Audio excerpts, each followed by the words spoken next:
အဖရဲ့ဟိုဆုံးရှုံးသွားတဲ့ဧကတွေနဲ့တိန်းငယ်တဲ့အကြောင်းအရာတွေနည်းနည်းရှင်းပြပေးပါပါဘာရဲ့ဧကထဲမှာသူရာခင်းထဲကိုလမ်းမကြီးဖောက်သွားတယ်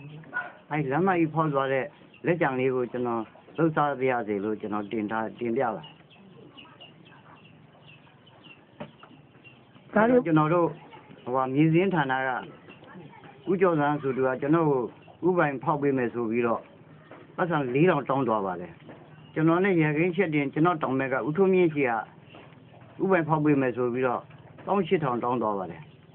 နောက်ဥမောင်မောင်ရှိကဒီကျွန်တော်လိုပဲပေါ့ဥပိုင်ဖောက်ပေးမယ်ဆိုပြီးတော့9000တောင်းသွားပါတယ်နောက်ဥပုရှိက6000တောင်းသွားပါတယ်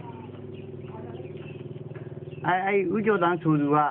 ကျွန်တော်ရခင်းထဲကိုနွားချင်းနေငှားပြီးတော့နေကြတွေထိုးကျဲနေပါတယ်နောက်ဇော်တဲ့ဆိုတဲ့သူတို့ရုံးနေတိုင်းစီးပဲသူကကျင်းနေတူးပြီးတော့တရက်ပင်တွေစိုက်တယ်သွားပြောတယ်ကျွန်တော်သွားပြောတဲ့ခါကျတော့အထက်ကခိုင်းတာလို့ကျွန်တော်ကိုပြောပါတယ်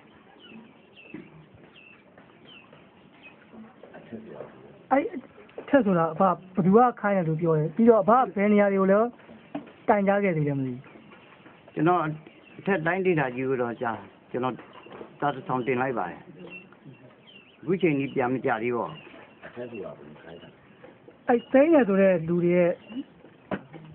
ဌာနဆိုင်ရာနာမည်လေးပြောပြလို့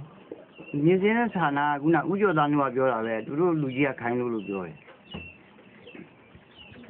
ဒီဆုံးရှုံးသွားတဲ့ပေါ်မှာအဘတို့ရဲ့မျက်နှာချက်တွေအဘတို့ရဲ့ပြန်ပြီးမျှော်လင့်ချက်တွေရှိနေပြောပြလို့ကျွန်တော်တို့ကဒီနေရာကိုလမ်းမကြီးဖောက်သွားတဲ့အတွက်လက်ကြံမြေလေးကိုပြန်လဲလှုပ်ရှားပြရစီလို့ကျွန်တော်အတ္တလန်ကတင်ထားတာပါတယ်